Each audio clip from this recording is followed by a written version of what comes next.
வணக்கம். சற்று முன் வெளியான வானிலை முன் அறிவிப்பின்படி டெல்டா தென் கடலோர மாவட்டங்களில் ஏப்ரல் 26 வரை மழை பெய்ய வாய்ப்பு. வானிலை மையம் சொன்ன முக்கிய தகவல்.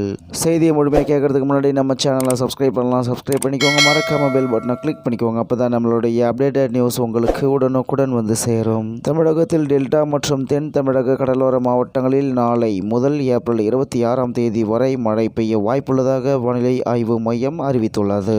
இது தொடர்பாக சென்னை வானிலை ஆய்வு மையம் வெளியிட்ட செய்திக்குறிப்பில் கூறியிருப்பதாவது: தெலுங்கானா முதல் குமரிக்கடல் வரை, ராயலசீமா மற்றும் உள் தமிழகம் வழியாக ஒரு வளிமண்டல காற்றழுத்த தாழ்வு பாதை சுமார் 1.5 கிலோமீட்டர் உயரம் வரை நிலவுகிறது. இதன் காரணமாக மேற்கு தொடர்ச்சி மலை மாவட்டங்கள், தென் தமிழக கடலோர மாவட்டங்கள் மற்றும் டெல்டா மாவட்டங்களின் கடலோர பகுதிகளில் ஓரிரு இடங்களிலும், மேலும் காரைக்கால் பகுதிகளிலும் இடி, மின்னல் மற்றும் பலத்த காற்றுடன் கூடிய அதாவது மணிக்கு 30 முதல் 40 கிலோமீட்டர் வேகத்தில் நாளை அதாவது ஏப்ரல் 21 லேசான மழையும், 22 முதல் 26ஆம் தேதி வரை லேசானது முதல் மிதமான மழையும் பெய்யக்கூடும். மேலும் உள் தமிழக மாவட்டங்களில் நாளை முதல் 24ஆம் தேதி வரை அதிகபட்ச வெப்பநிலை ஒரு சில இடங்களில் வழக்கத்தை விட 5 டிகிரி ஃபாரன்ஹீட் அதிகமாக இருக்கக்கூடும். கடலோர தமிழகம், புதுச்சேரி, காரைக்கால் பகுதிகளில் அதிகபட்ச வெப்பநிலை வழக்கமான அளவை ஒட்டியே இருக்கக்கூடும். மேலும் சென்னை மற்றும் புறநகர் பகுதிகளில் நாளை வானம் ஓரளவு மேகமூட்டத்துடன் காணப்படும். அதிகபட்ச வெப்பநிலை 100 டிகிரி, குறைந்தபட்ச வெப்பநிலை 82 டிகிரி ஃபாரன்ஹீட்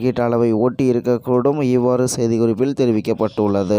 இந்நிலையில் தெலுங்கானா முதல் குமரிக்கடல் வரை, ராயலசீமா மற்றும் உள் தமிழகம் வழியாக ஒரு வளிமண்டல காற்றழுத்த தாழ்வு பாதை சுமார் 1.5 கிலோமீட்டர் உயரம் வரை நிலவுகிறது. இதன் காரணமாக மேற்கு தொடர்ச்சி மலை மாவட்டங்கள், தென் தமிழக கடலோர மாவட்டங்கள் மற்றும் டெல்டா மாவட்டங்களின் கடலோர பகுதிகள் ஓரிரு இடங்களிலும் மற்றும் தமிழகத்தில் டெல்டா மற்றும் தென் தமிழக கடலோர மாவட்டங்களில் நாளை முதல் ஏப்ரல் 26ஆம் தேதி வரை மழை பெய்ய வாய்ப்புள்ளதாக சென்னை வானிலை ஆய்வு மையம் தெரிவித்துள்ளது என்று தகவல் வெளியாகியுள்ளது என்பது குறிப்பிடத்தக்கது. இத்துடன் இன்றைய வானிலை செய்திகள் நிறைவு பெறுகிறது. மேலும் இதுபோன்ற செய்திகளை உடனுக்குடன் தெரிந்து கொள்ள ஆர்கே நியூஸ் தமிழ்நாடு சேனலுடன் இருங்கள். நன்றி, வணக்கம்.